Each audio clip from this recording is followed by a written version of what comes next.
Apa yang membuat komunikasi itu macet? Iya, pasti ada sesuatu. Kok gue sama dia tuh makin gak cocok ya? Kenapa ya?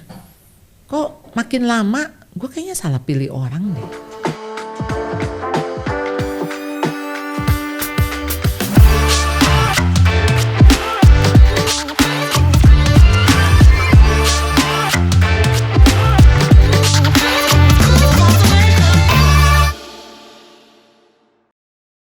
Halo semuanya, kembali lagi di program kita Today's Message Podcast bersama dengan saya Hosea Claudio, dan kita akan ngobrol-ngobrol seru tentunya dalam episode kali ini.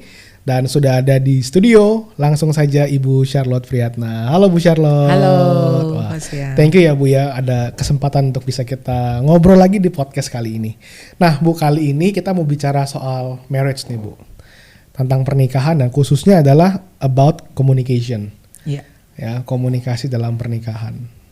Nah, menurut Ibu ya, seberapa penting sih Bu faktor komunikasi itu dalam sebuah kehidupan pernikahan? Kalau kita menikah kan berarti kita berelasi ya. Jadi bukannya orang yang hidup sama-sama, lalu kemudian mereka sama-sama makan, sama-sama tidur, sama-sama punya anak, tapi sebetulnya kita harus lihat mereka makan bersama, tidur bersama, membesarkan anak bersama.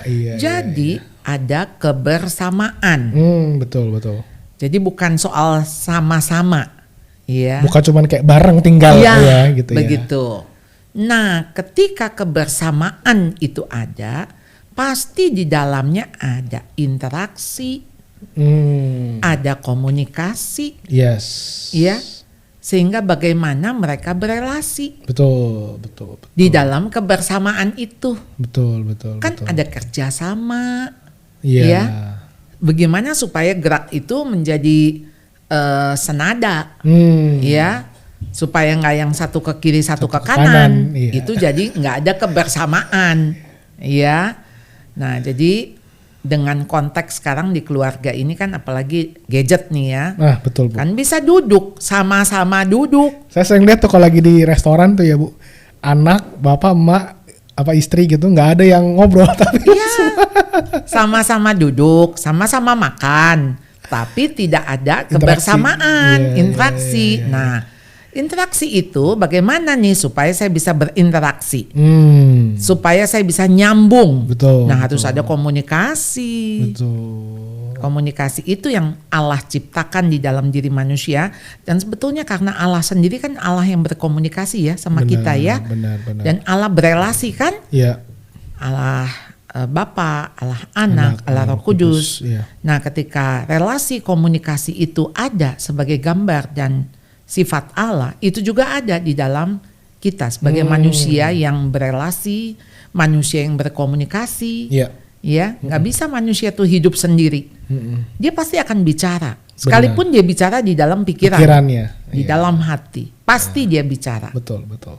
Jadi berarti artinya nih faktor utama ya Bu, penting dalam pernikahan. Di dalam sebuah relasi dan apalagi pernikahan ya, perkawinan. Nah, menurut Ibu nih, apa sih yang biasanya tuh ngebuat komunikasi itu jadi distorsi gitu atau terganggu dalam pernikahan?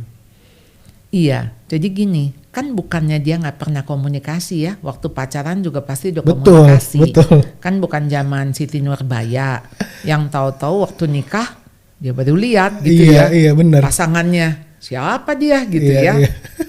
Ini kan sebetulnya sebelumnya sudah berelasi, sudah berkomunikasi. Apa yang membuat komunikasi itu macet? Iya, pasti ada sesuatu. Betul. Apa? Konflik. Karena apa? Karena yang tadinya saya enak ngomong, ya hangat. Saya bicara bisa tektok. Saya ngomong begini dia bisa ketawa, ya. Saya ngomong begini dia nggak tersinggung, ya. Semua pembicaraan itu bisa mengalir. Tanpa disadari 3-4 jam ngobrol juga nggak terasa, ya, lalu kepengen terus ngomong gitu ya. tapi ya malah memisahkan gitu ya, sehingga kan si pacar harus pulang dong. Iya. Nah, kenapa sekarang justru sudah serumah? Malah. Ya, sudah serumah, sudah bisa ketemu kapan aja, bisa ngobrol apa saja, iya. Ya, jadi tidak dibatasi waktu, ruang dan sebagainya. Justru kenapa nggak bisa komunikasi? Jadi ada hal yang begini. Waktu pacaran kita nggak sepenuhnya buka topeng ya. Jadi masih ada hal-hal baik yang kita tampilkan. Betul. Dan hal-hal yang kita tahan. Betul. Kita mau jengkel juga kita tahan deh. Ntar jadi ribut. Iya. Ya udahlah dia begini ngalah aja deh. Iya. Tapi begitu menikah semua kan jadi diri kan. Buka topeng. Nah mulailah ketidaksabaran muncul ya. Aduh kenapa sih dandan lama bener gitu ya. Ya baru juga begini. Ya udah jalan dulu deh. Nanti kalau beneran jalan dulu ditinggal tambah ngamuk ya. Ya udah lu nggak mau tungguin gue sebentar juga gitu ya. Pokoknya hal-hal itu menjadi besar justru dari hal-hal yang kecil yang sederhana ya meledak. Nah ini yang mestinya setelah menikah perlu sekali pendampingan. Jadi kalau kita kan memperhatikan adanya konseling pranikah, iya. Justru konseling pasca nikah itu penting ya. Penting sekali. Karena waktu pas memulai hidup bersama itu kan kelihatan jelas nih. Dan banyak kata ternyata gitu ya. Ternyata dia nggak sabar loh. Ternyata ya ampun dia kalau marah nyeremin ya. Ternyata itu yang membuat hubungan tambah jauh. Lalu kemudian kenapa distorsi tadi, ada gangguan? Ya karena daripada ngomong ribut, mendingan diem. Iya. Jadilah bukan peacemaker tapi kita peacekeeper. Ya, kita pikir aman, nyaman, damai luarnya. Betul sih. Dalamnya nggak beres. Dalamnya nggak beres. Udah nggak usah ngomong. Iya. Dari nggak ngomong, lama-lama pisah ranjang, lama-lama pisah kamar ya pisah rumah. Pisah rumah, iya. Akhirnya cerai. Iya. Jadi saya juga agak, memang tadi yang kayak bilang tuh benar sih. Waktu pacaran ngobrol banyak, tapi udah menikah bingung mau ngobrol apa. Bingung mau ngobrol apa? Karena bukan bingung, karena kita harus pilih omongan yang dia nggak akan marah. Nah, itu dia. Ya. Nanti dia nggak jadi bete, jadi bingung mau ngomong apa, bukannya nggak ada omongan, banyak yang mau diomongin. Tapi kalau kita ngomong begini, waduh, kalau ini justru ujungnya jadi konflik, wah saya udah capek deh. Iya. Udah nggak usah diomongin. Iya sih. Nah jadi bukan nggak ada obrolannya, obrolan mah banyak topik, Kenapa waktu pacaran ngomong nggak ada habis-habisnya? Iya benar sih. Topiknya banyak kan. Baru ini yang tadi kayak bilang, aduh males ntar kalau ngomongin Ginta jadi masalah gitu. Iya. Jadi akhirnya pilih-pilih topik. Jadi udah deh nggak usah ngomong. Masing-masing aja. Iya. Ngomong hanya yang penting-penting. Hanya yang perlu. Tapi justru yang penting-penting yang perlu itu kalau nggak ada omongan yang kecil-kecil itu tuh yang justru bisa jadi masalah. Karena yang penting itu kan membutuhkan kesatuan hati. Iya benar. Yang penting itu kan justru kita merasa ini mesti diputusin bersama. Betul. Nah karena yang kecil-kecil yang santai-santai kita nggak lakukan tuh. Nah begitu masalah yang penting ya jadi ribut. Iya. Dan kita makin melihat kok gue sama dia tuh makin gak cocok ya. Kenapa ya? Kok makin lama gue kayaknya salah pilih orang deh. Ya. Ini gue gak cocok sama dia. Iya. Omongan kita gak pernah nyambung. Lah, dulu waktu pacaran kok nyambung? Ya iya, makin kawin. Jadi makin nikah tuh bukannya makin, kan dua orang berbeda kan. Mestinya kan makin bersatu kan. Betul. Nah ini setelah menikah tuh makin jauh. Makin jauh. Makin gak kenal siapa dia. Aduh, kok sekarang dia begitu ya? Jadi yang satu ngelihatnya juga berubah, yang satu juga ngelihatnya berubah. Iya. Berubah makin jauh. Lalu kenapa? Kok di kantor gue ada satu teman, gue kok lebih enak ya ngomong sama dia ya. Selingkuh akhirnya. Ya kira-kira lah ada cerita lanjutan jadinya. Iya. Padahal pasangan itu mesti jadi sahabat yang paling dekat. Iya, betul. Selain Tuhan gitu Iya, ya. iya. Tentu Tuhan nomor satu, setelah itu pasangan hidup kita. Karena kan kita tuh become one. Iya. Dua udah jadi satu. Iya. Iya. Saya pernah dengar satu hamba Tuhan pernah bilang gini, Bu. Kalau ngobrol yang penting itu namanya meeting katanya. Tapi kalau ngobrol yang nggak penting itu dating. Nah kadang suami istri banyak meeting nggak pernah dating katanya. Iya betul. Jadi makanya harus dating tiap hari. Iya. Karena 15 menit obrolan tentang aku, tentang kamu. Cerita aja. Cerita. Kenapa kita nggak mau cerita? Benar sih. Kan ya seharian kita kan nggak sama dia. Iya. Lalu kita ketemu siapa cerita. Iya.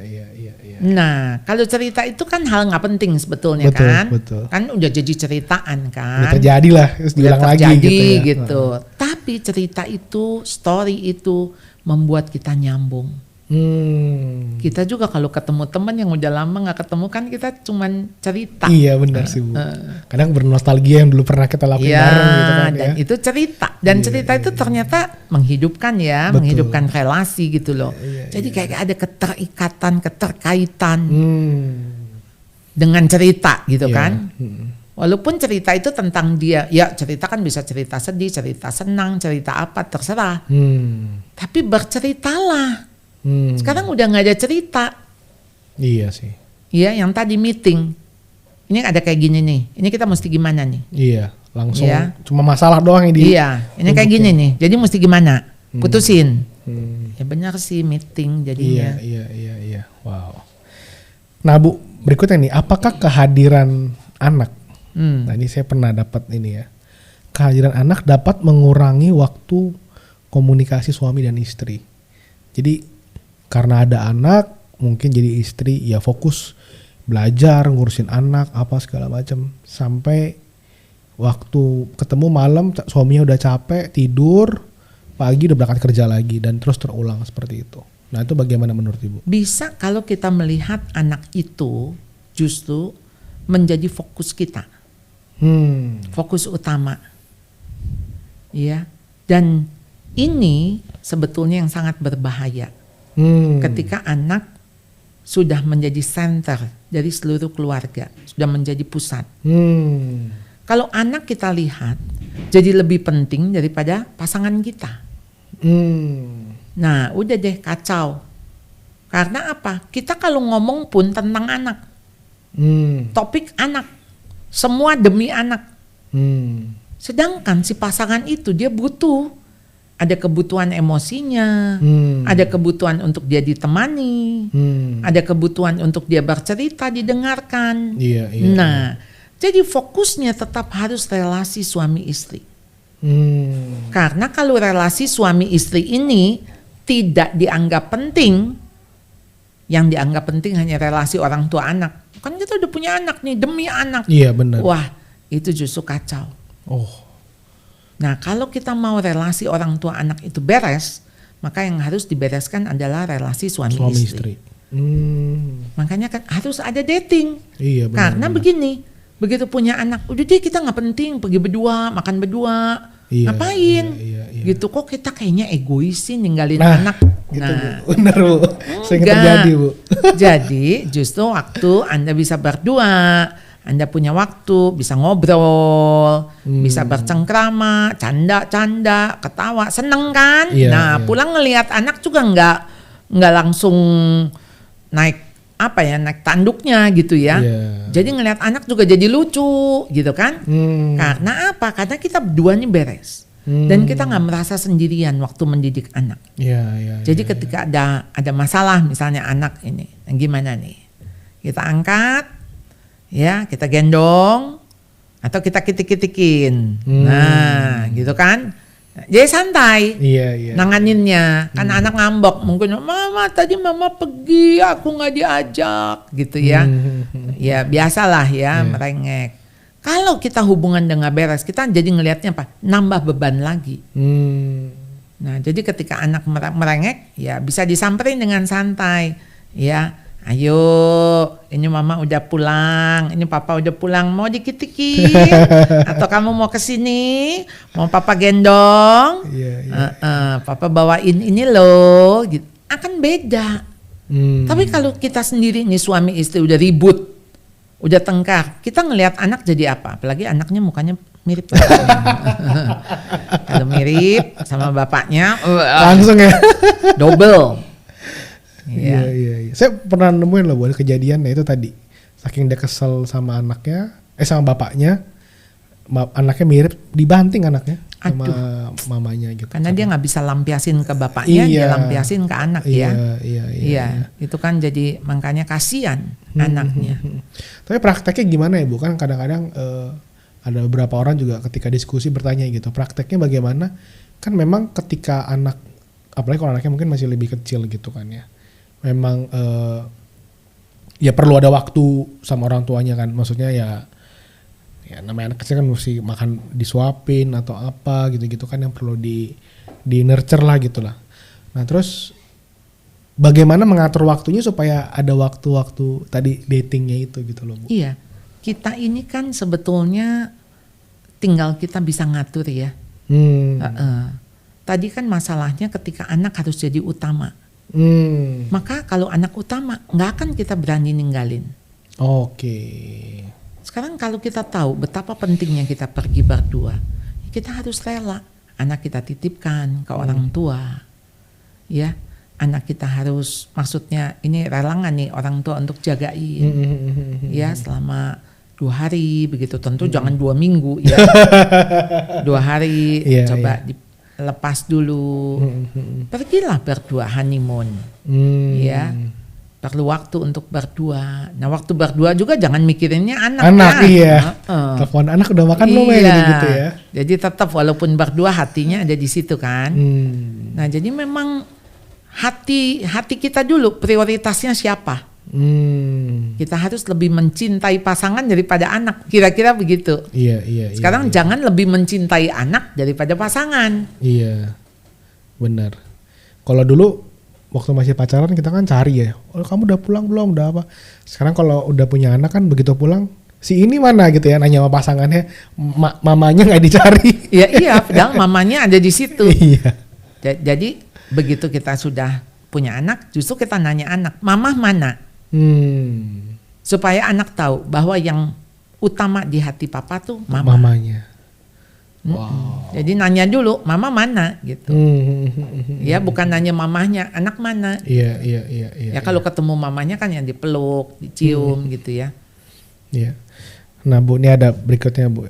Bagaimana cara kita menghindari atau tidak sampai terjadi luka? Tadi ya mungkin sempat Ibu udah bahas ya. Kalau ngomong jadinya males gitu. Karena ada beberapa kasus yang terjadi akhirnya. Kenapa gue menikah ya gitu, istilahnya jadi kayak menyesal gitu, penyesalan dalam sebuah pernikahan.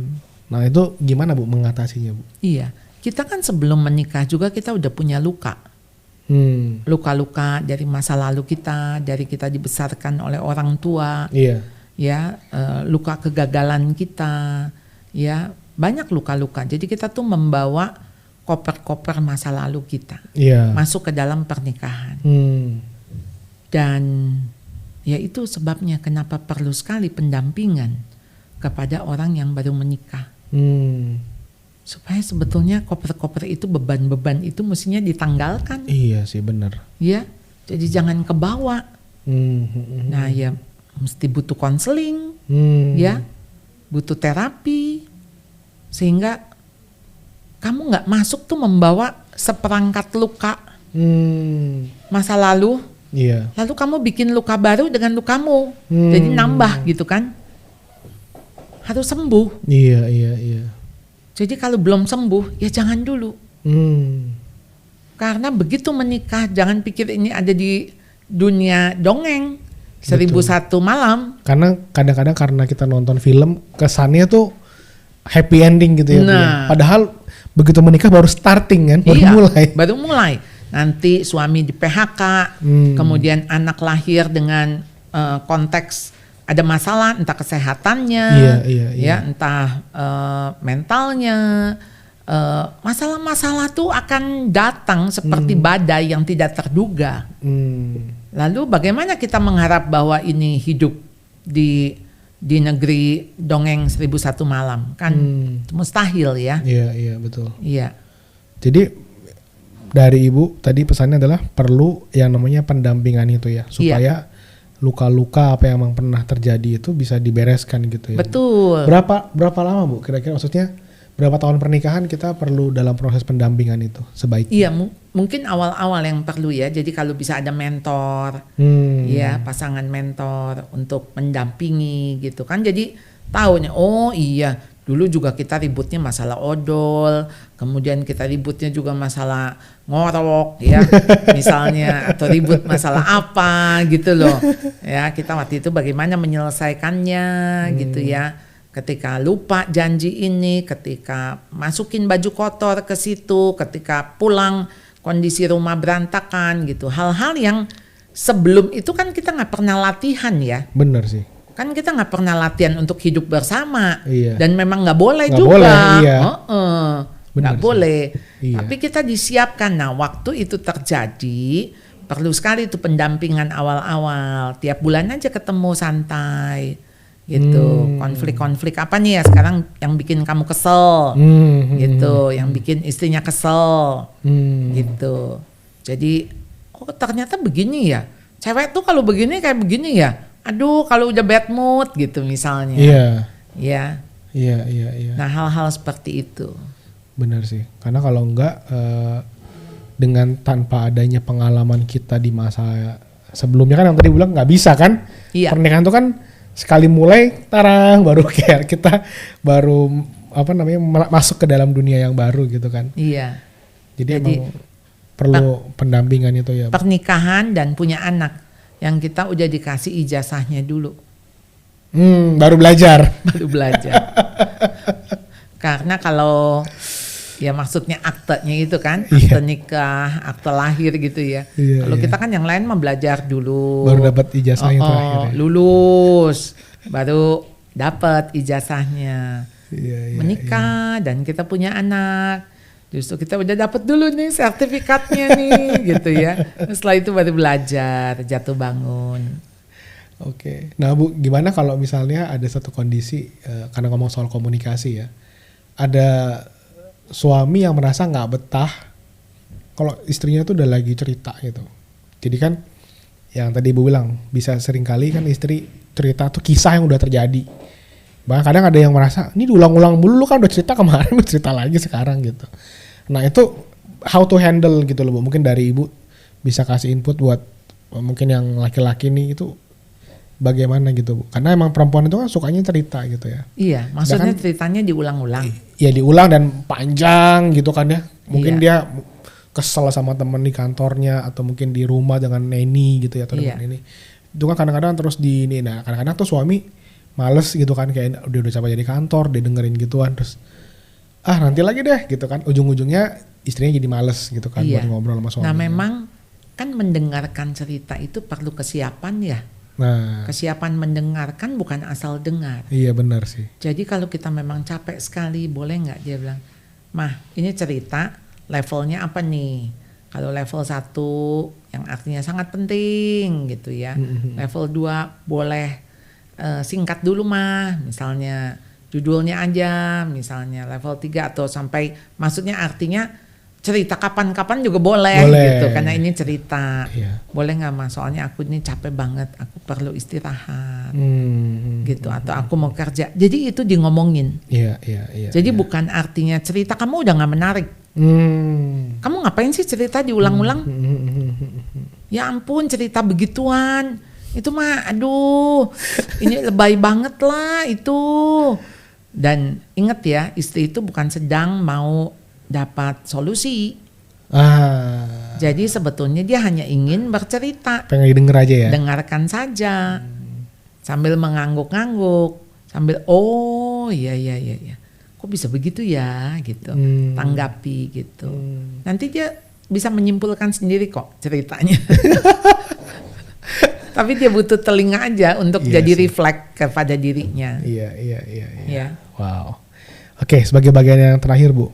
Jadi menurut Ibu nih step-step apa atau apa yang mungkin kita perlu mulai lakukan supaya terbentuk sebuah sistem komunikasi yang efektif dalam pernikahan? Untuk kita bisa berkomunikasi, kita perlu sekali melatih itu. Jadi itu nggak akan dengan sendirinya, nggak akan otomatis. Oke. Kita bisa nggak langsung tiba-tiba ngomong, gitu ya, nggak tiba-tiba. Habis itu kita jadi senang bercerita. Jadi kita harus tahu kesempatan, kapan kesempatan yang tepat untuk kita ngobrol. Jadi harus ciptakan dan disediakan kesempatan itu. Ya, jadi memang harus disengaja. Iya, yang kedua, ketika saat sesuatu yang tiba-tiba menjadi tidak nyaman. Ya, kan bisa berujung pada konflik. Yang tadinya ngomong baik-baik gitu kan, cerita-cerita, tiba-tiba kok bisa tahu-tahu, loh, kok ngarahnya kok jadi ke situ gitu. Salah satu harus injak rem.